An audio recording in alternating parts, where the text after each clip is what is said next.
Ladies and gents, welcome back. E20 Zone TV. Do not adjust your devices. It is me today. James is enjoying some well-deserved rest. As I'm sure you've noticed, he's been hammering content lately. He's been absolutely smashing it. It feels like not long ago we passed the 5,000 subscriber mark and we are already motoring, absolutely hammering our way to 6,000. So appreciate everyone's support. And yeah, James having a bit of a rest, but there's far too much going on in the world of West Ham for us to not carry on providing some content and have a really interesting conversation today. I will introduce my esteemed guest shortly, but just to catch you up if you've had your head in the sand. In the last couple of days, we had the transfer deadline day.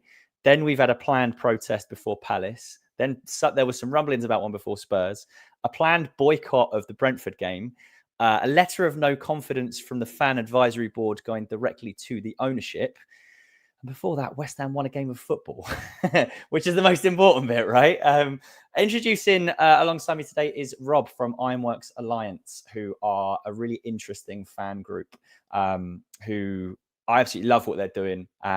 They are trying to start a bit of a movement, but I won't talk on Rob's behalf. I will let Rob talk about Ironworks Alliance. First and foremost, Rob, how are you today? I'm doing all right, mate. I'm doing all right. Everything's a little better when West Ham wins. So, yeah, the week's been all right. And you were at Forest as well. I was fortunate enough to get up there with a few friends. Didn't go there with a lot of confidence, I must admit. But yeah, winning 3-0 away from home is pretty decent. Yeah, you and me both. I was a bit miserable opening my first beer at 9 o'clock in the morning on the train, but the medicine helped me through it. And then getting launched around the away end by our big American friend Lucas. Shout out to Lucas. Shout out to the Liams that I was there with as well. And there's Lucas in chat as well. Yeah, it was all worth it, right? But we'll start with the background of yourself. You're obviously a member of Ironworks Alliance. Perhaps start by just telling us a little bit about who Ironworks Alliance are and maybe how you guys got started. Yeah, absolutely. So, yeah, the sort of the group Ironworks Alliance was formed back in 2022, around about May, I think it was, to be specific. There were about sort of 15, 20 West Ham fans that got chatting, mainly over Twitter or X now. It's then developed into WhatsApp. Basically, a group of people that wanted to improve the atmosphere at London Stadium and just sort of the overall match day experience. Full disclosure, I was not one of those original founders, but I've been fortunate enough to be able to help out this year as things got bigger, and various people within the sort of the original group have different responsibilities and different people to talk to about different things. We're up to about 300 or so members in the WhatsApp community now. It's big enough to split into a general chat, a home gathering chat, an away gathering chat, where people can sort of hook up and arrange beers and stuff. The IWA in general were responsible for that big 1895 display across the BML against Arsenal. The Antonio Tifo that people might have seen. And for those of you that were there or saw it, the big flags before the Lille game in pre-season. All of those things entirely crowdfunded by the members of the community. And if I'm going to be honest, they were done with the support of West Ham, of the club. They've been very helpful in allowing us to do these things. In terms of improving the atmosphere, which is mainly the core goal, I think we all know London Stadium has its challenges and its limitations. But one of those driving factors for us as a group is to basically bring like-minded fans together and try and create that atmosphere, frankly. Some might call it a singing section. I personally don't like that term, but I think you're seeing more clubs trying to accommodate sections in their stadiums for those fans that perhaps want to be slightly more vocal than others.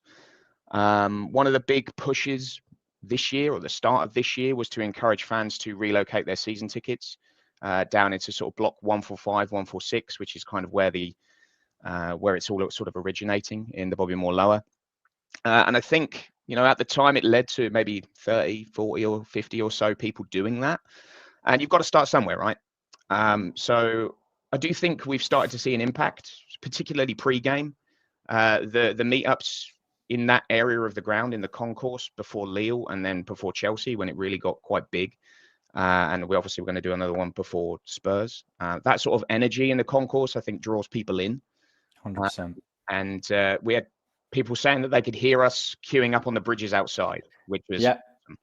And ideally, touch wood, that sort of atmosphere continues into the stands the more we do it.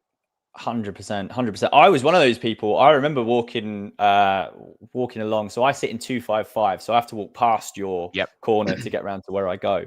And it was bizarre almost walking around outside the stadium and hearing 10 Men Couldn't Carry and hearing all the songs that you would only hear at away games generally. You'd other than perhaps, and I draw a comparison to this because it's really apt in my mind, other than perhaps like the Seville game, we'll cast your mind back to the Seville game, for those who were there, the atmosphere around was just electric before that game. And so to then walk along, granted it was first game of the season, it's Chelsea at home, but normally that doesn't really make much of a difference, right? So to walk past your section and to hear like the songs from 45 minutes before kickoff when I was walking around was absolutely amazing. Absolutely brilliant. You mentioned sort of about the amount of people that started in your section in sort of 145, 146 and how many it's grown to. Where do you what's your overall goal? Like, where would you like to see this get to? Oh, is it too big an ambition to say the whole stadium? But no, I think realistically, if we can expand across the Bobby Moore Lower, if I think back to Upton Park days where you just know the Sir Trev Brooking corner and the Bobby Moore Lower, they were always going to be vocal. They were always going to be passionate. If we could get something like that, that would be great. I would like to see the Bobby Moore Lower. I would love to say it will connect the rest of the stadium, but we do know there's a huge gap behind us. But as far as I see it, the more we start doing it, the more others will join in. If it always needs a spark to get going, and perhaps for a fairly prolonged period of time, we have lacked that spark unless there were special games. Yeah, 100%. Oscar there saying in chat, he was there. So it's good to see that people are feeling that. And I do find it is tough. As I say, I sit the other side, and I've been seeing what you guys have been doing since you started years ago, and seeing it start to grow and hearing it start to get louder. And there is definitely a movement that is beginning. A thing I wanted to ask you, because you touched on something that brings you guys in for a bit of criticism, which is having conversations with the club, whether that's rightly or wrongly so that you come in for criticism. How have those conversations with the club actually gone in terms of when you're trying to, let's say, encourage a migration to a certain part of the stadium? What have the club had to say about that in general? Yeah, so I mean, full disclosure, like conversations with West Ham at the moment are mainly around rules and regulations about what is allowed in the stadium, the logistics of storing flags and the trust that is required. I don't know what the rules are around like flag poles, but it's more complicated than you think it is to be able to get those things in there. Like with regards things like the official migration of people to our area, I'm not so sure that's high on the list of things the club want to officially do. At the end of the day, there will be people the other side of the stadium that would like to be more vocal, and at the same time, there will be people in our block that don't necessarily want to be more vocal. You can't just kick them out. But the way we're trying to do it, and probably without the club's assistance on this point, is trying to make it happen organically, where it is a bunch of people on WhatsApp and saying, well, when the relocation window comes around, I'm going to move there too. Because if it's organic, then you're going to see probably more long-term success, or at least I think we would. Yeah, 100%. Well, it's good to hear. And as I say, I see and always take anything you see on social media with a pinch of salt, right? But I see a lot of support for you guys. Then you see criticisms for a group that engages with the club in any capacity. And I think people associate speaking with the club as if you yourself, Rob, are going to pick up the phone to David Sullivan and say, please, can we do this? And I assume that's not what happens. If I had a direct line to David Sullivan, there would be other things I would say to him first. Yeah, I can imagine. It's probably a good segue into the hot topic around West Ham. I do see people talking about in chat that Daniel Levy has resigned. We briefly touched on that just prior to going live as well. I don't know anything about it, but hopefully, from my perspective, that is a symbol of what can happen at a club. There's been a long time that a lot of us have been talking about trying to get Sullivan and Brady out of the club. And all of a sudden, one of the most evil owners in football, as Spurs fans would perceive it, just as we would probably perceive our owners as being some of the most evil owners in football, one of them resigns for some reason. What do you make, Rob, of what's gone on in the last few days, or last 24 hours even?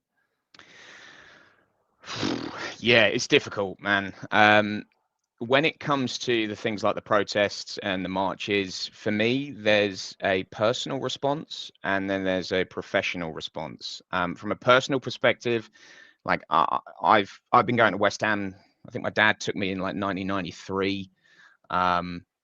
It's hard for me to ignore the emotional response that it like gives me. I love this club. I love the people I meet at West Ham. I love the friends I've made at West Ham. I attended the marches myself several years ago.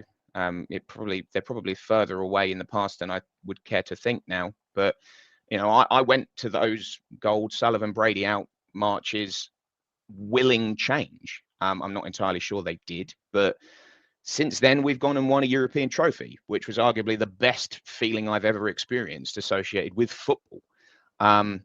Again, I'm also well aware that there's probably a generation of West Ham fans that have walked away under this ownership or because of this ownership or the stadium move. So it is really tough. From a professional perspective, I can't help but think about the positive relationship that the IWA have made with the club. And I say it's positive because ultimately they are the decision makers. Like they're the ones that let us take flags in. They're the ones that could, in the future, hopefully help people relocate to our area to help these things progress. A number of people have put in a huge amount of effort into forming that working relationship, and there is trust. And given all the sort of the protests and the marches that are probably going to kind of boycotts that are probably going to come, there is always going to be a worry that that relationship gets strained from a club to fans perspective, and that metaphorical drawbridge goes up and things do become more complicated. Ultimately, we're going to keep doing the things that we are committed to, trying to improve the atmosphere. You hear things like support the team, not the regime, and all this sort of stuff. Yeah, there's a part of me that just wants to say that for 90 minutes, 95 minutes, or 100 and however many minutes we play football nowadays, that the badge on the shirt is what I support. When it comes to things like the stadium, we just make it work. I mean, you touched on the statement. We put out the statement earlier on today, which summarized, I think, how we feel right now. We're obviously going to stand with the wider fan base, but we are still committed to the causes, as I said, because we're all West Ham, right? We all want West Ham to be a successful football club, that we all want it to be an enjoyable club to support.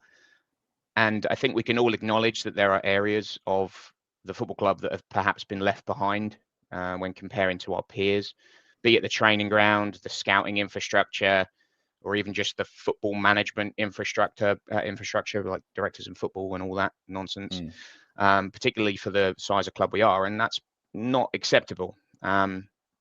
And again, everyone's going to have an opinion on what should happen. And that includes differing opinions amongst the members within our own community.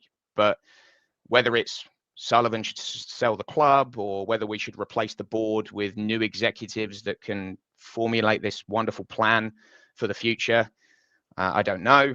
I'm not sure there is a correct answer. There's certainly not going to be one that everybody's happy with. But if all the fans are pulling together, perhaps we can sort of manifest that change this time. And you talk about Levy. Yeah, I don't know what the details are around his resignation, but it doesn't happen often, right? Fan power doesn't effect change in club ownership that often. I mean, I think of like the Mike Ashley stuff and the Man United stuff. You know, these owners, it costs a lot of money to buy a football club, and they typically just sort of sit still and, you know, keep getting paid. Yeah, I think that's why we've got like a happy compromise, if you will, of just trying to get some actual professionals with some serious experience in running a football club to come in and actually take over the day-to-day running of the club. And it's interesting. And again, we touched on like social media and stuff, and social media is a cesspit at the best of times, right? But there's a large group of us who are very, very anti the current ownership. And then there's a group of people who are still very pro the ownership. And you can have your beliefs. You can absolutely stand by the owners if you believe that that's what the right thing to do is. But the ultimate problem and the ultimate reason that you guys exist, right, and what we're talking about is trying to create atmosphere in the stadium, which is very, very difficult to create any atmosphere in. We never had that issue at Upton Park, and we wouldn't have the issue of you guys needing to be the driving force behind that if we weren't ripped from that place in the first place. And I'm not sitting here as a nostalgic and saying we should go back to Upton Park. I miss Upton Park. Of course I do. But part of, again, the reason that you guys exist is we've just got to try and make the best of a bad situation. But there's a lot of us that can't forgive the fact that those guys came into the club and they bought at a very, very cheap price, considering that we were right up against it. We were on the verge of going bankrupt at the time. One of their leading manifesto pledges was to take us to an athletics track that we rent, that was not fit for purpose and still isn't fit for purpose. I think that's fair to say. They've then put basically no money into the club other than when they had to under COVID, and they don't seem to care what happens to the rest of the club. And that's my perception. That's the perception of a lot of people. Michael says in chat here, what happened to the retractable seats? And this is a really, really good point in terms of, you'll remember the CGI images that we were presented with when we first were told that we were going there. I remember David Gold standing on the pitch and saying that it would be barely further back than it was at Upton Park. Sightlines were going to be better than Wembley. World-class stadium for a world-class team. And in reality, we haven't had a world-class team once. We had glimpses of success, and I'm super grateful for the greatest memory that I'll ever have, I think, as a West Ham fan, of winning the Conference League. But was that down to the ownership? Yeah, exactly. Was that down to the ownership, or was that down to them getting really lucky by selecting a manager who was available on a free, who did a fantastic job at the club, and who now he's not here again? Let's not do the David Moyes conversation. That's not what we're here for. But now he's not here. We've sunk back to where we were, and perhaps the fan base is waking up again to be alert once more to the issues that those owners have brought us in for. Yeah, man, it's difficult, particularly when you look back on, what was it, that 10-point pledge that offered all sorts of assurances that, frankly, were probably just not achievable for anybody if they were moving into the London Stadium.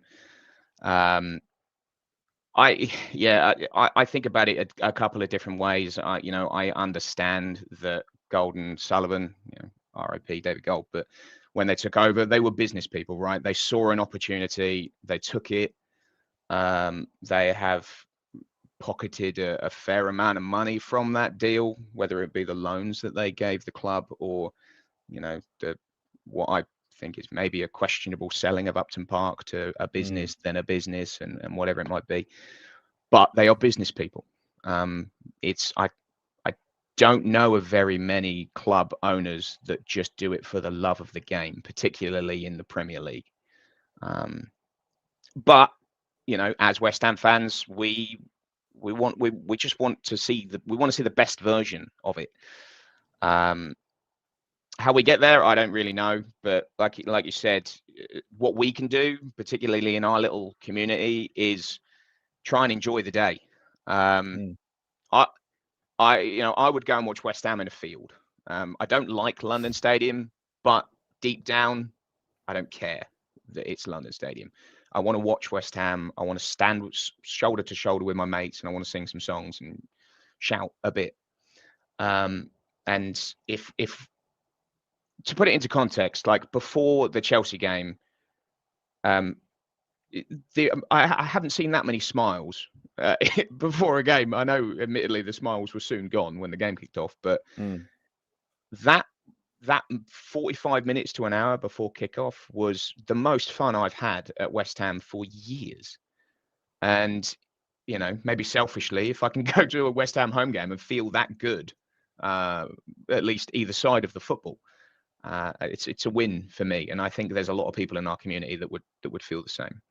100%. The word I'd describe like sort of West Ham fans as having at the moment is apathy. And it feels like the whole fan base has become apathetic to the situation. And you look back, we're numb to it at this point. Yeah, exactly, right. And you look back to when we first moved to the stadium, there was so much anger because we hadn't realized what we were actually getting served up. And then the seats are so far from the pitch. You see the 2018 stuff that was going on with everyone turning around in front of David Sullivan and going mental and stuff. And we've gotten to this apathetic point where we would turn up. There's 10,000 empty seats every single game. It's quiet at the best of times. And a lot of the diehards, I can't remember what the season ticket churn rate was. Maybe if someone can remember in chat what it was, but the season ticket churn rate was massive, absolutely massive. And you're seeing people who've been going since the Upton Park days now give up their season tickets. And it's nice to see a group that has gone, do you know what? If we're all apathetic, then the place falls apart. And seeing a group that actually goes, well, let's actually bring some joy back. And there was, I missed the comment. I didn't get the chance to bring it up on screen, but there's someone who was saying the usual stuff about, you know, we're sitting here talking about making noise at football. We should get a grip of ourselves. Well, that's how dire the situation is at West Ham. And if everyone sits there and goes apathetic, then the place just dies. And we end up with like 30K people. We end up with absolute silence. And the club that we know is completely dead. Respectfully I get it. I get that comment. I don't have visibility of it, but I get it. But you could say the same about any Premier League football match. The crowds are quiet. You know, there might be the let's stop talking and listen to You'll Never Walk Alone for a couple of minutes at the beginning of a Liverpool game, but then there's very little else. And that's the same in a lot of places. You either sit and do nothing and accept it and accept that's what modern football is, or you try. And you know, I know that crowd at the London Stadium can get loud. I've heard it. You know, you mentioned Seville at home, incredible night, unbelievable. It was superb, and I think I lost my voice that night, but it's there. We just have to try and find it. Like, you know, we talk about relocation of people. I think because of the ill-fated stadium move, you did end up with people all over the place. I mean, I started in the Bobby Moore Lower at Upton Park, and I ended up in the upper tier at London Stadium for the first season. And every time I tried to stand up and sing a song, there were people next to me who didn't want to stand up and sing a song, and they wanted me to sit down. And I would wager that there is a fairly decent size amount of people around the stadium in a similar position. And, you know, you talk about like the pre-game stuff sounding like an away game. As bad as it sounds, like we kind of need our own away end in London Stadium because it's a big venue, and it will. I truly believe that it will sound more like a West Ham game if we can get more like-minded people together. I agree. I think it's all well and good, and we know what the key issues are. The key issue being that we're in an athletic stadium that's not fit for purpose. It's all well and good saying tear the place down and start again, but that is not realistic. Like that just isn't realistic for where we're at. My opinion on this, right, is you have to have a short-term and a long-term vision. And I'll come back to a comment in the moment and to bring us back to like the current state of affairs of what's going on at the moment. But I look at, you have to have a long-term vision. There's nothing wrong, in my opinion, of saying the long-term vision is we have to either get ourselves out of that stadium, or we have to get some serious like modifications done to the stadium, or it has to be torn down and started again. But that's not realistic in the short term. I think in the short term, what's realistic is what you guys are doing in actually trying to build some atmosphere there. And perhaps in the medium term, the movement that is happening at the moment, which is, look, we know that the apathy comes from looking at our apathetic owners. who don't seem to care about what's going on around the stadium. I see the gap between the Bobby Moore lower and the upper in front of the screen has turned into a bar that they're going to start selling tickets for. I think it's a beer garden now. Which is and they're going to start. You're going to have to buy a ticket to go in there soon. Like that. That's how dire this has got to. So when and where do you draw the line? And there's a comment here from Kevin that says this is the beginning of the end for the board. How do you feel about that? Do you feel like this is a line in the sand moment, and this could be the movement that begins the end? I thought the Burnley game was the beginning of the end, and they stuck around. I hope that whatever movement is occurring now will make something happen. Like I said, I don't know what that thing is. You're right. If there was a trillionaire out there somewhere that wanted to come and completely knock down this stadium and build it up again, please hit us up. But I just don't think that is a realistic option. And I mean, even from a infrastructure perspective of that London stadium itself, like I often sit there and I laugh and I think that our stadium doesn't even have walls. Like you're outdoors all the time. And I see obviously the Spurs stadium going up, Everton's ground going up, and surely there's a way forward. But yeah, there has to be. And this is the interesting comparison I've drawn like before, and I will keep drawing, is you want someone in charge at your club who sees the footballing goals ahead of the business goals. And I'm not saying just pay the money for all the top targets. I'm not saying just go crazy. I'm not saying knock the place down with no plan B. But at the same time, you look at Marinakis, right? And he's a deplorable character at the best of times. He's a bit of a nutter. He's got a patchy history, but he will do anything for Nottingham Forest's success. He will do absolutely anything for them, and he puts that club ahead of anyone. His methodology, I don't necessarily agree with, but the sentiment is there. I would also look at then perhaps a different example, which is Aston Villa. And Aston Villa's ownership, they tread very, very close to the FFP line or the PSR line, whatever you call it nowadays. But they do that because they're well run, and they know that sporting ambition means you've got to take some risks. And you've got to push as far as you can and as far as you're capable of doing. And as long as you do it with competent people that are running your books, then they're doing it absolutely the right way, in my opinion. And there's a reason that they were pushing. They made Champions League, which we've never done.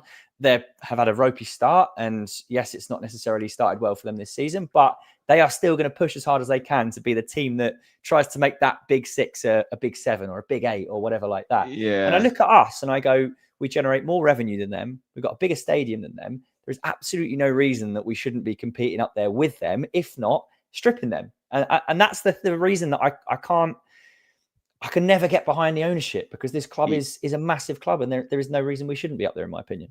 I mean, those two clubs are really interesting examples to use as like a barometer, because I mean, calling it a patchy history for Marinakis is probably an understatement, but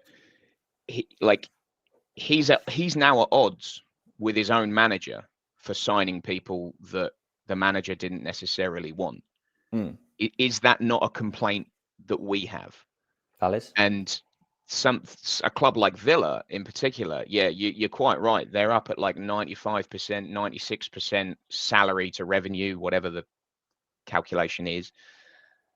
Like, there are UEFA rules coming in a year or two, maybe a year or three. I can't remember exactly when it was, but your wages in a European competition have to be 70% of your revenue, no higher. Like, if Villa don't qualify for Europe, probably particularly the Champions League with that sort of money, they're in real trouble. Would we not be critical of our own owners if they were skirting that close to financial disaster? I'm not saying, I'm definitely not defending our owners, but there are similar negatives that could be seen through all these other clubs, and like we're not one of them, right? We don't pay attention as much, so I might be wrong in what I'm saying, but I would just sort of say that it's really exciting. I'm sure it's really exciting as a Forest fan to go and sign James McAtee, to go and sign Ndoye, and like spend 35 million pound on a player and then spend 40 million pound on another one. Was it like 40 million on Amari Hutchinson or whatever? Yeah. Your manager didn't want him. And then you got beat 3-0 Yeah. at home. Yeah, this is true. This is true. That was their heaviest defeat at home in however many years. Like, football's not an easy game. Like, yeah, no, I totally agree with you. And I think my argument, because you're right with the stuff that you're saying, my argument is about sentiment, and my argument is about getting people that at least understand the vision. Again, Marinakis' execution, for him to fall out with a manager who is doing brilliant things there, you can probably get into the nitty-gritty of how he's actually executing the vision. But I think my biggest gripe is you look at these owners who are at least ambitious, and you compare them to ours, who claims to have been West Ham fans and claimed to have flown that flag when they took over. And it felt like a bit of a Trojan horse when you look back at it, when you consider what their actual goals were. I think Birmingham fans warned us at the time that it wasn't quite as it seemed. Exactly. And that's why I look at it, and I don't envy either of those two clubs. Like, don't get me wrong, because we've got the one thing that they don't have in the last 20, 30, 40 years, and that's a trophy. And I know they've got big European heritage, but most of those fans weren't alive when that happened. And we're lucky enough that we've lived through and experienced very recently us winning a European trophy. So I'm grateful for that. Don't get me wrong. But it begs the question, what if? And what if these owners were more ambitious? That's the thing that bugs me. So you're absolutely right, mate. Like, I would love to see commercial people, football people, executives come in.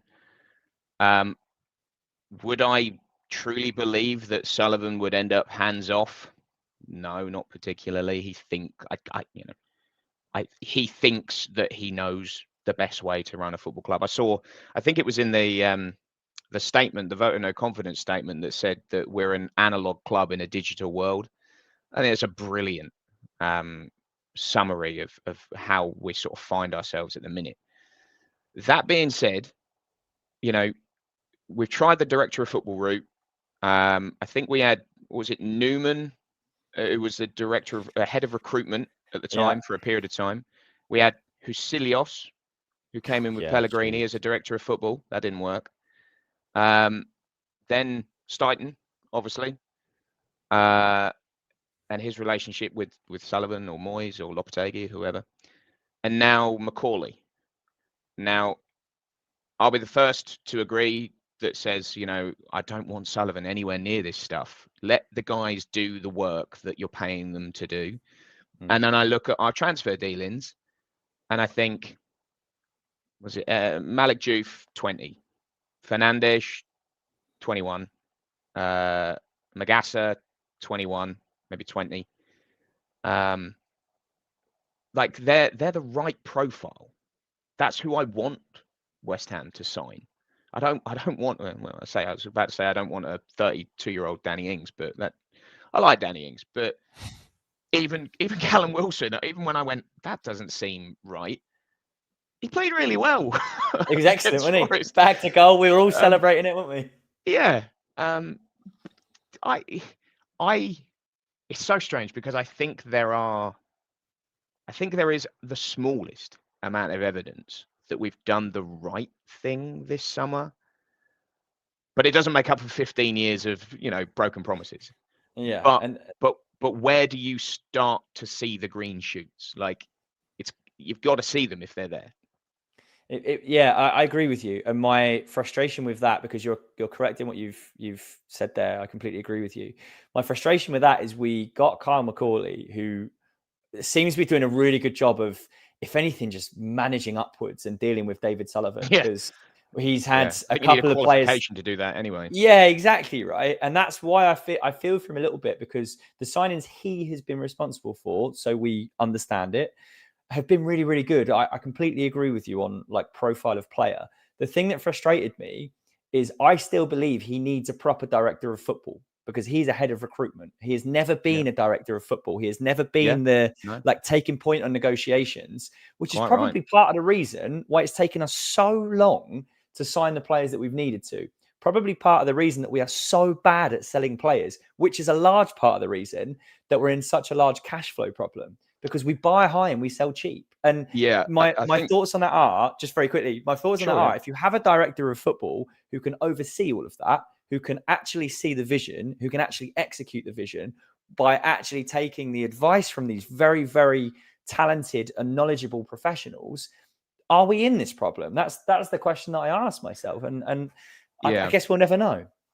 Yeah, I would have I would have a feeling that no matter what director of football we get, no matter what experience that person comes with, if his boss is the one that still thinks he knows best, it ain't gonna work.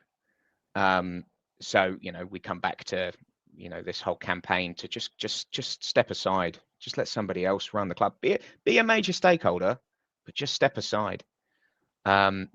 I did see that comment, and yeah, we've all seen the stories about David Sullivan and his relationships, and whether it is Simon Jordan on Talksport or whether it is various club owners around the world, I'm sure they've all got a particular opinion of our ownership, and it's probably not beneficial to West Ham for them to have that view. But I think we've signed the right people. If a director of football had come in, I mean, you look at, to sort of jump around a little bit, but like if you look at Stuyton, he came in, he signed what he thought were players for now, players for the future, like Luis Guilherme. Kilman was obviously a Lopetegui choice. So like, was he picking the players, or was the manager asking for the players, or was the manager asking for a profile of player? And if so, was Kilman the answer to that just happened to be the captain of his previous club? Yeah. It's very difficult to fall into the chairman signed this guy, the manager signed this guy, the director of football signed this guy, because ultimately West Ham signed those players. We're never going to truly know who signed who. I think even going back to like the Bilic days, the players that succeeded all of a sudden were Sullivan picks after Bilic had gone. So we're just never going to know the truth. Yeah. But yeah. This is very true. This is very, very true. And I find that difficult. Like, you could believe, and I feel for, well, I don't actually feel for ITKs. I would never even want to be an ITK. It just sounds way too much stress, and you bring yourself in for too much criticism. But people that have a direct line to Sullivan, like, you've got to realize that he is directly using those people, and he will put his words out there for how he wants to spin it. He's always going to steer the narrative. And that's the difficult thing. I want to just change tack slightly and ask you sort of one more question on the current temperature, the current movement that's going on amongst the fan base. And this is the difficult one, because I don't even know where I stand on this.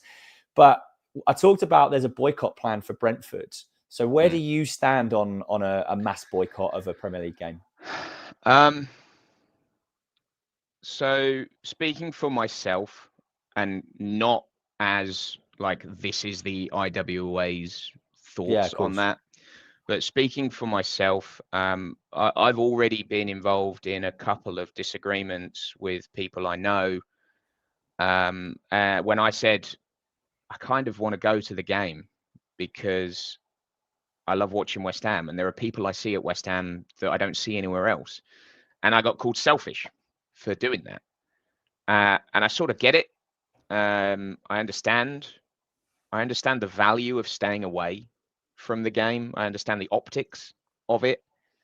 I also understand that they've got my money regardless at this point. So if I don't relist the ticket, then they've still got my money. I haven't quite decided what I want to do with regards to that. I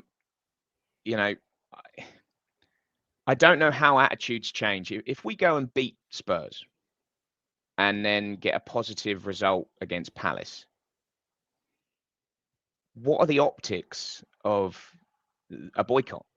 Does the media is the mainstream media on our side? Because we'll know why the boycott is happening, but will anybody else? And I guess that that's where talking to people, social media guys helps, because it gets that message across. But yeah, like I said, I've done the protests, I've done the marches through Stratford, I've gathered at the gates of London Stadium several years ago. Nothing changed. And even looking at the statement, like the vote of no confidence, I don't think the club responded. Yeah. Like, I believe that they, and this is just how I understand it, anyone in chat can correct me if I'm wrong. I believe they put it forward in August and the club asked for an extension because obviously they were busy and end of the transfer window. That's and totally fair. yeah, The FAB extended it and they gave them an extension. They still didn't respond to it.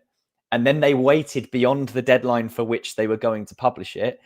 And the club still didn't respond to it. And they're now yeah, considering a response, which is just, and that it goes back to that word apathy, doesn't it? Like the club was so apathetic that they yeah, couldn't find somebody to find the time to write an email to the FAB, the most important body amongst fans and fan groups, and they couldn't find someone who could take 10 minutes to write them an email and say, look, let's do this. I understand. And again, I think if I remember rightly, they've now been invited to a meeting with the club, which worries me.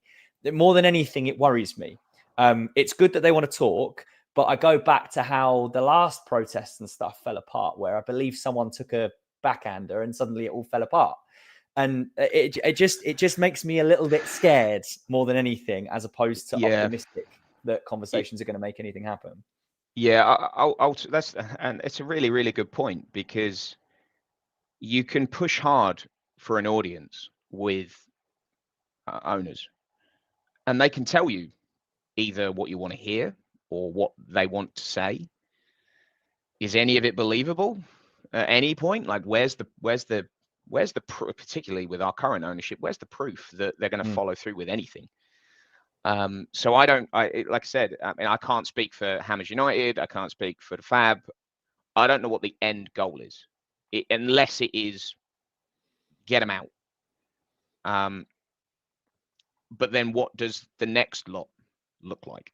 You know, I'm definitely not going to go down the whole, oh, the grass is always greener and all that nonsense. Yeah. But we don't know, and we won't know until it's happened. Yeah, It's difficult. Yeah. And it goes back to I can talk from my personal perspective, where I talked about having short-term, medium-term and long-term goals. The long-term is change the stadium. The short-term is enjoy going to a game. The medium-term is get somebody in control of the club who actually has and wants to take West Ham as far as they can possibly go. Because I don't think we've reached our ceiling. And this is the difficulty with, as you mentioned, the mainstream media. People won't understand why we're making these movements and why we're so disillusioned and why we're so upset with the owners. Is that Conference League win should have been the start of a charge for us to try and go as far as we can. And maybe we could have gone, do you know what? Like, sixth is the highest we could get to. Maybe we go fourth is the highest we could get to. But we'll never know, because in my opinion, we had won a European trophy. We had sold our star player for 100 plus £5 million. And we tried to spread that £100 million around the entire squad, which history will show clubs that get a windfall of cash and try and spread it across the entire club and try and live off that for a season for financial gain. It doesn't work for them. It didn't work way back to when Spurs sold Gareth Bale. It didn't work. They tried to spread all the money around and they were crap the following season. You look at what Newcastle have done with Isak. Granted, they tried to hold on to him, but they went and spent, what, £80 million on his replacement, or best part of? That's a serious investment, yeah, to try and replace a world-class player with who they think is going to be a worthy replacement. And that's the difficulty for me is that I don't think we reached our ceiling. And I want to see West Ham in my lifetime find where that ceiling is and go, do you know what? Like, we did everything we could. And the team of, what was it, 84 maybe, that ended up finishing third in the Premier League. That was probably the equivalent of the Premier League. That was probably the ceiling for that club. And that generation of fans got to experience that. We haven't experienced that. I don't think the Conference League was as far as we could go. And I just want to see it, which is why and again, I've seen in chat people saying we need to tear the stadium down and start again. Cool. Make that the long-term goal.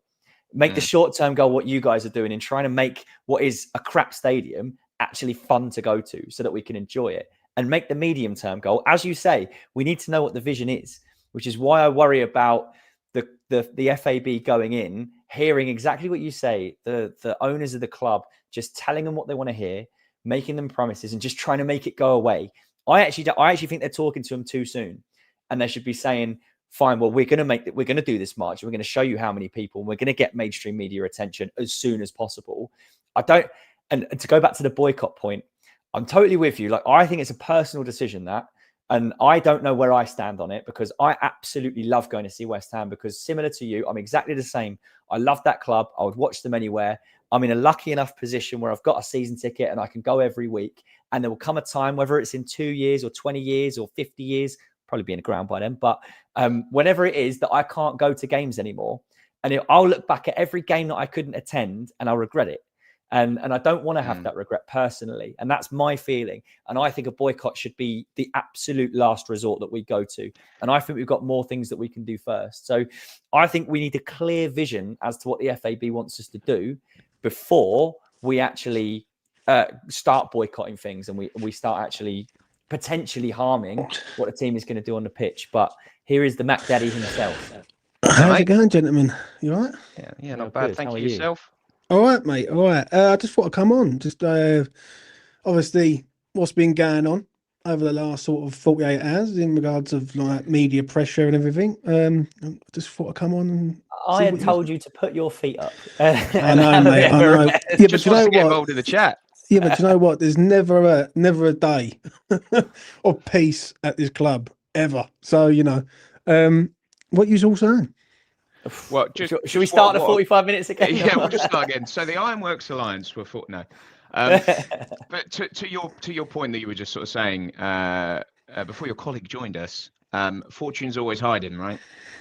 Where is the ceiling? Yeah, exactly that. Should we, James, I want to jump over to you and just say the current stuff that's gone on, to very quickly summarize for anyone who's either a late joiner, has had their head in the sand or whatever.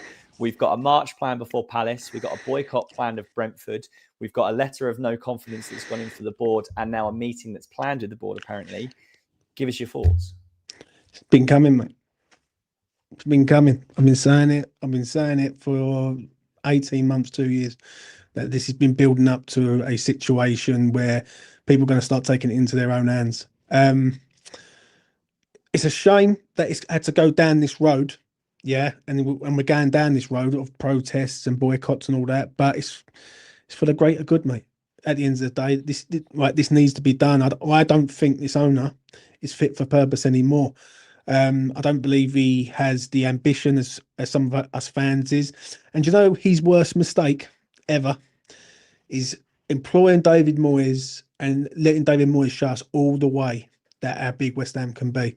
The moment we won that trophy in Prague, that opened up everyone's eyes to say, wow, West Ham can be a massive club. And listen, we're not a delusional fan base. We're not. We're far from it. Yeah, we don't ask for trophies year in, year out. And all we want to see is progression, and a side that we can be proud of. And a stadium. I think the stadium is the problem. And it's been coming. Like I did say it. We've done shows on here. I've been on other platforms. I said the only way you're ever going to get through to Sullivan and this ownership is through the media. Yeah, because that's his kryptonite. That's the thing he can't handle, and he has no control on it. And at present, there is a lot coming up, and I don't know whether this geezer's ready for what's coming. From what I'm hearing, it is going to be they're going to keep up in the ante all the time. Do you know what I mean? And there's still people out there that say, "Oh, well, what's a protest going to do, or what's a boycott going to do or how's it going to help West Ham?" A little short-term pain for long-term success for me. Do you know what I mean? So question to you then, because Rob, for perhaps your benefit, James, how many times have you been to London Stadium, James? Never. Exactly. So my question to you, and you've always said that the reason not to go to London Stadium is because you hate the owners, right? And you want them out of the club. Nobody begrudges you that as an opinion or as a way of voicing that opinion. Yeah. We're talking about like short-term, medium-term, long-term goals. My long-term goal is the stadium gets knocked down or changed or we move or whatever. Short-term is I want to enjoy going to the stadium, which is what IWA are doing a great job of. But medium-term, we were talking about a bit of a lack of vision as to exactly what the end goal is here, because it ain't that easy to just persuade David Sullivan, okay, I'm going to put all my shares on the market even though we know that his succession plan is his 2 sons. So my question to you is simple, James. If David Sullivan decides he is going to keep his shares, but completely recluse himself and have no control whatsoever, and put footballing people in charge of the club, but he is still the main owner, would you be happy and would you come back to London Stadium? I wouldn't be happy with it because I think he's the problem. Because he's a control freak, isn't he? Let's be honest. He wants to control the environment that he's dealing with. He's done it before with football people, and it hasn't worked out, and it hasn't lasted very long. For me, I just feel like this geezer's done his time, and like a player, like a manager, when they've done their time, it's time to say goodbye. I don't believe David Sullivan has got the ambition and the drive as much as many West Ham fans have got. I just don't see it. I think he's content with a big club. And we're a big club. We are a massive club in the middle of London, right? We had 40,000 over in Prague. We had 250,000 on the streets of East London straight after Prague, like day after. West Ham is not a small club, and I think the ambition and the expectations have changed now. If he was to take a step back, yeah, it would be a start, but how long would that last? Like, how long would that generally last? If the club was going badly, right, badly run, because he's put people in that situation, is it going to be a case of he takes the reins again and pulls the rug again? That's the problem. And I just don't think this geezer, I think he's lied too much. He's put us in a ground that no one really likes. 29,000 people have walked away over the last 5 years. That's what the statistics are saying.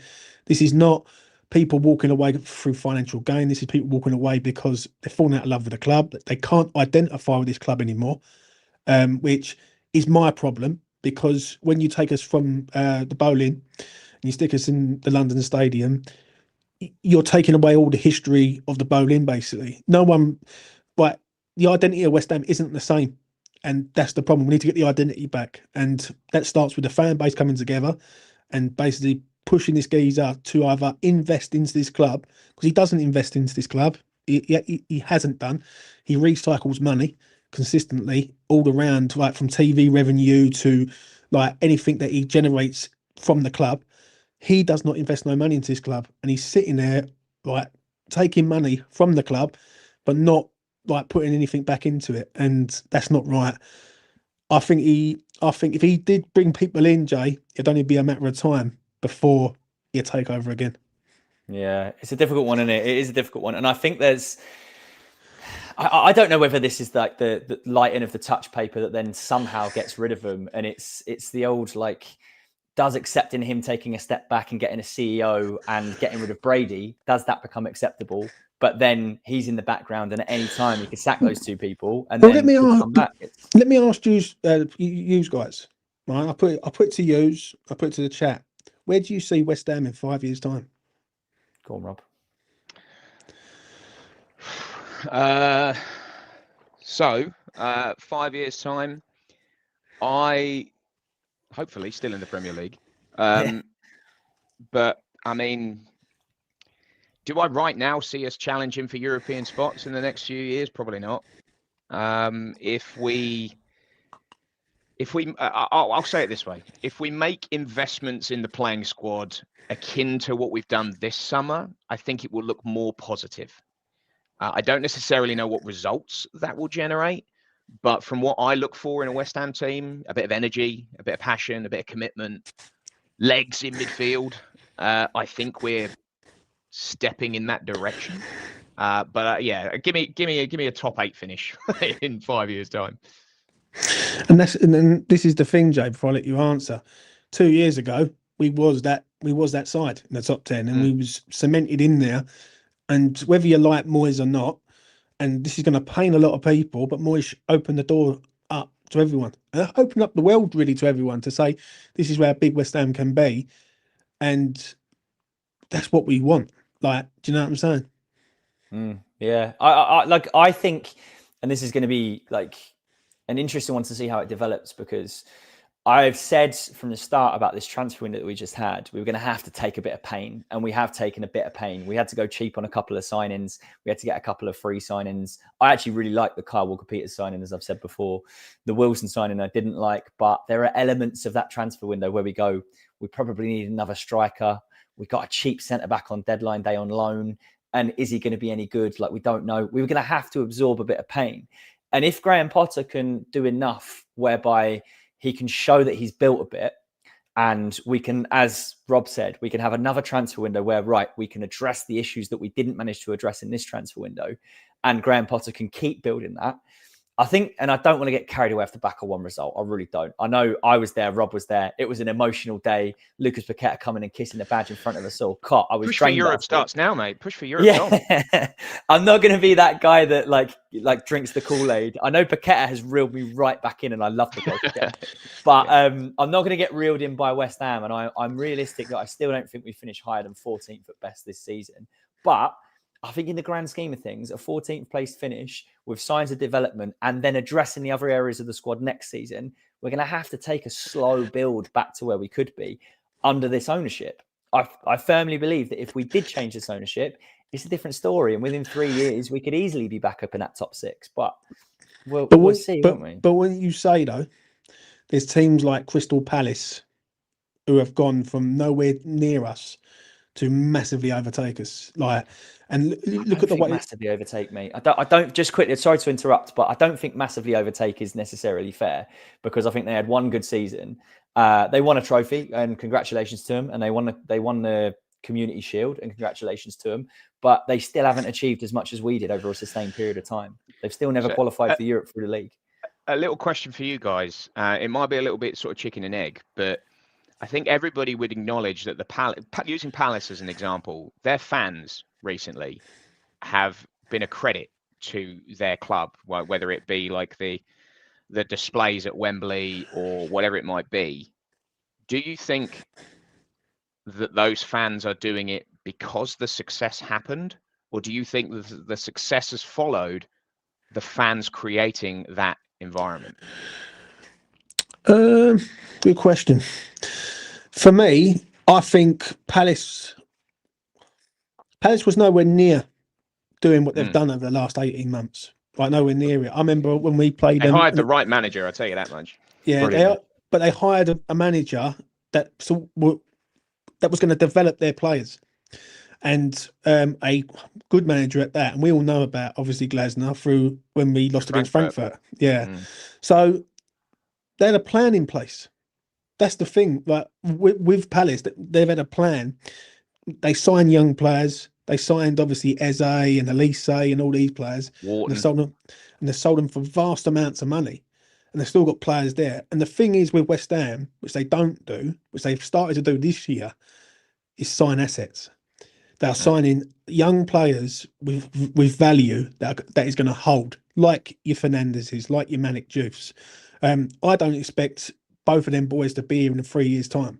I believe one of them will go within the next 2 to 3 years, and it'd be like a recycle effect of like you get one out, you bring one in, and that's how you become a sustainable club. The issue is we don't do that, and we haven't done that for a long time, and that is brought down to Sullivan. Sullivan doesn't take risks. He keeps to his own agents, and he sort of likes to have a proven Premier League player when sometimes you need to sort of think outside the box, and he doesn't. And that's what it is for me. I don't know about you, Joe.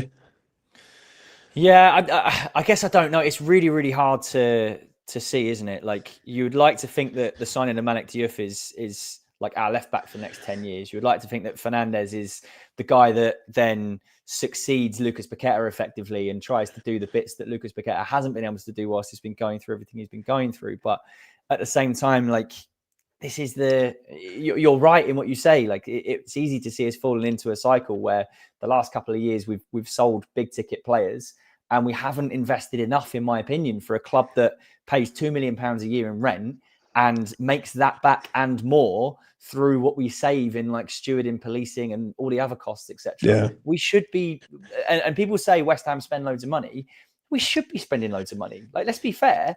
The amount of revenue that we generate as a club versus our overheads, we should be spending big every year. When you can compare us to some of the big clubs in Europe, we make just as much, if not more money than they do. So there is no reason we shouldn't be able to go out and do that, which is why, to bring it back to like the original part of the conversation, that's why I feel this frustration, is because we have a much higher ceiling, in my opinion, than we've actually seen. And I just want to know that we've reached that ceiling, as opposed to look at it and go, well, we cheaped out after we won that trophy. You look at what Palace done, they won something else immediately. They're falling into the same kind of pattern where they didn't replace Mark Gurley quick enough. They've missed out on effectively, well, what was £35 million. And then for on their behalf, I worry for them that they then won't invest enough to actually go and kick on, which is why I say I don't think Palace have overtaken us, in my opinion. They wanted Igor, didn't they, to replace him?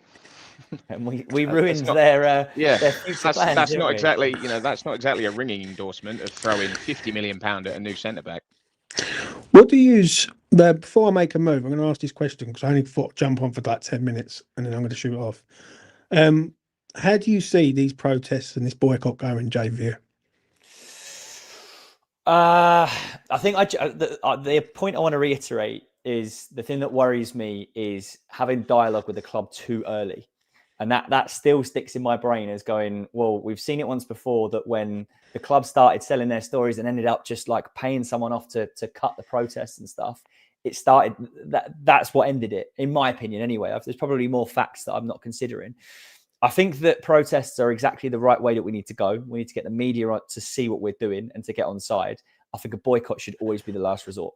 I don't think that a boycott should be done so soon, but I might feel differently when it comes to Brentford. I don't know. Is it going to spark the change that we want? I don't think it gets them to sell. I think it could inspire Sullivan to maybe sign like a more football-minded person. Maybe Karen Brady ends up falling on her sword. Like, I don't know. Is that enough? I don't think so. But I'd rather know that the fans are trying. So I've got massive respect for everyone who is trying to do what they're doing, including Rob and the IWA boys. But we'll have to see, won't we? I'm not convinced by a boycott, but we'll see what happens. For me, before I let Rob land on what he wants to say, yeah, the only thing I'm worried about is when they go to stand outside the ground and people are going in there. I just hope it doesn't turn nasty because people are going in there. Like, everyone's got the right to protest in any way possible. Do you know what I mean? That's the only thing I do worry about. I am down for protest though, because it's the only way you're going to get the media exposure. I am going to try my best to get down on the 20th of September. Right, I was supposed to be somewhere else, but I might come down and I might just record it on here or on X or wherever and just get it out there as much as possible. Everyone needs to come together in regards to these owners, because I just don't see where the long-term vision is anymore. I don't even recognise this club anymore to a point. Like, the badge is not even the same anymore. Do you know what I mean? And it's just everything's just changing. Do you know what I mean? So it's a start. It's a start. But the only thing I will say is, if no one wants to go stand there and protest or be there, you've got to respect their decision. Some people are there just to watch a football match. Some people are there for the greater good, and that's what it is for me. Fair, totally fair. Rob, I want to get some West Ham opinions from you about the beautiful game that we watched, Forest away.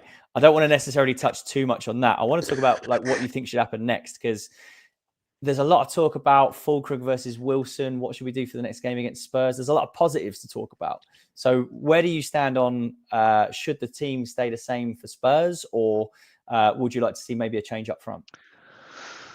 Yeah, good question. I would like to see a continuation of the back four against Spurs. I think Walker-Peters and I think Mavropanos have done enough to keep their places. I guess I'm hopeful for another impact sub appearance from Somerville. I thought he was electric when he came on the pitch against Forest. He's been a big miss for 6 months plus. I would like to see Callum Wilson start, but I think the smarter decision is to play Fulkrug in the same way. I think Fulkrug is a better player than we are seeing right now. And I know people will say, oh, he costs this amount of money and all this sort of stuff. When we signed him, the dude was playing in the Champions League final a couple of months prior. Like, he's a good technical footballer. I think he was playing well in pre-season and then just sort of fell off a cliff when the Premier League started. Difference in intensity, don't know. But I would keep it the same, is sort of long story short, because I think we'll have some options on the bench to impact the game, which is what we sorely missed for God knows how long. 100%. And what do you think on Graham Potter overall? Obviously, we've had him for a little while now. I thought he had a tough gig when he came in, and he only got Evan Ferguson on loan because it was the only realistic signing. We've had a bit of time with him now. What are your thoughts? He needs some wins. He needs some wins as a manager of this football club. Probably to hopefully bring some calm and belief that we are going in the right direction. I like Graham Potter. I like his background. I like the concept of what he wants his football teams to do. I do think that we've seen examples of it up to this point. I think you can kind of see the way we want to do, build one side, switch it to the other side. I think he has desperately lacked central midfielders.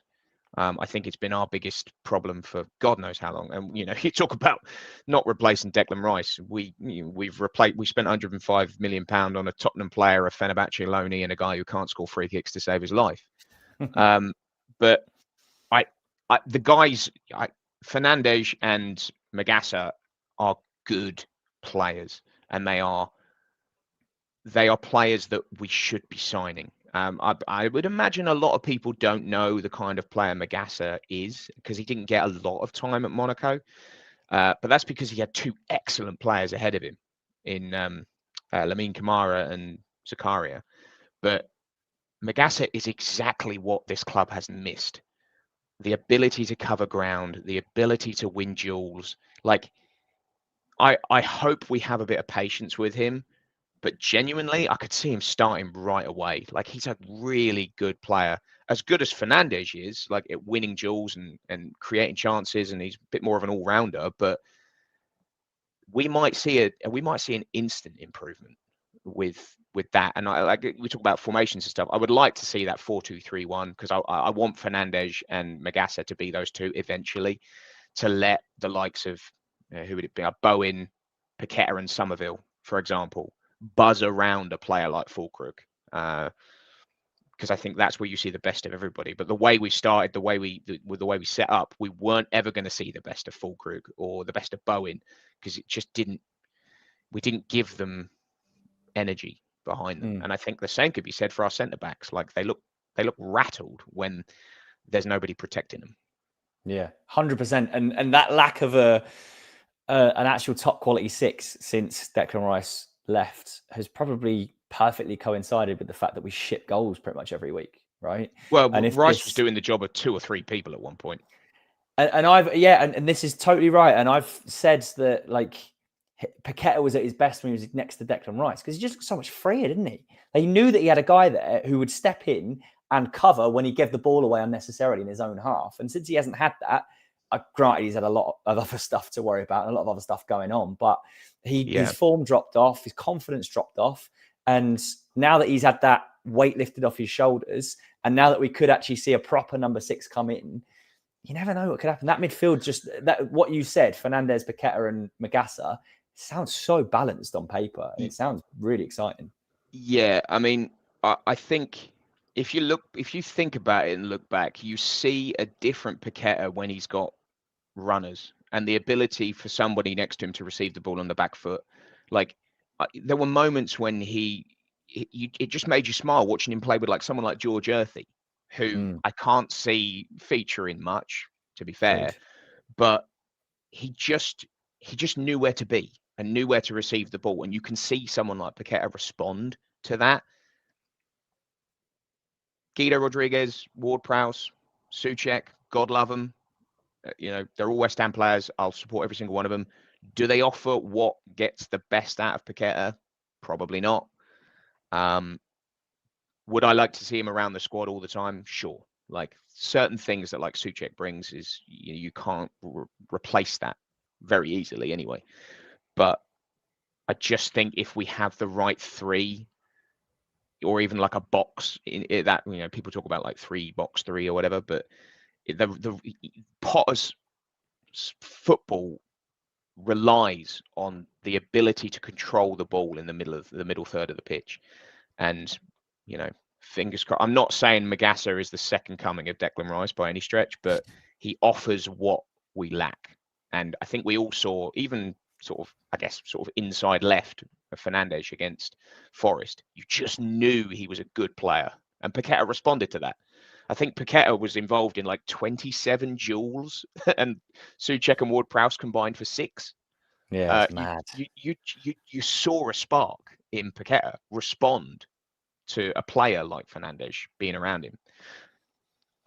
You know, a lot of people call me like way too optimistic all the time, but I can't help it. I want to win. I want to see West Ham be good, so I try and find the positives. Then final question before we bring to a close: prediction for Spurs. I can't work out if Spurs are good or not. I don't think anyone can. No, because they beat Man City, were awful against Bournemouth. If you offered me a draw right now, I would probably take it. But man, I'd love to win that game. Wouldn't we all? Wouldn't we all? Before we do bring to a close, I just want to say thanks very much for coming on. It's been really nice to chat to you, Rob. Really great to hear your opinions on things, but great to hear what the IWA are doing. Anything you want to plug? Anything you want to promote? How do people get involved with the IWA if they want to? Ironworksalliance.com. You've got IWA 1895 on X. You've got IWA 1895 on TikTok, although I don't use TikTok. I must admit I'm too old for that. IWA _1895 on Instagram. I think on the website there is a joiners form for the WhatsApp community if anybody wants a piece of it. You also, I would call out finally 4:30 before the game against Spurs. We'll be there in the concourse, blocks 145, 146. We'll be giving it the beans as early as we can. Whether that translates to a good atmosphere or a good performance on the pitch, we will see. But we'll give it our best anyway. So if anybody wants a piece of that, come and join us. You'll hear us. You certainly will. I will be there as well. I will try and find you, Rob, and come and have a beer with you. I would look absolutely. forward to that. Thank you very much for coming on. Thank you to James as well. James had a fleeting visit. He was meant to have his feet up. Yeah, meant to have his feet up, but he couldn't resist. Could not resist. That's all compliments to you and your opinions, Rob, that you wanted to jump in and have a chat with you. And finally, thank you to everyone for watching. I've been at the wheel. Hopefully it's not been too bad. But like I say, thoroughly enjoyed having you on, Rob. Please do get involved with the IWA. Please do like and subscribe if you're not already. And we will see you again on the next.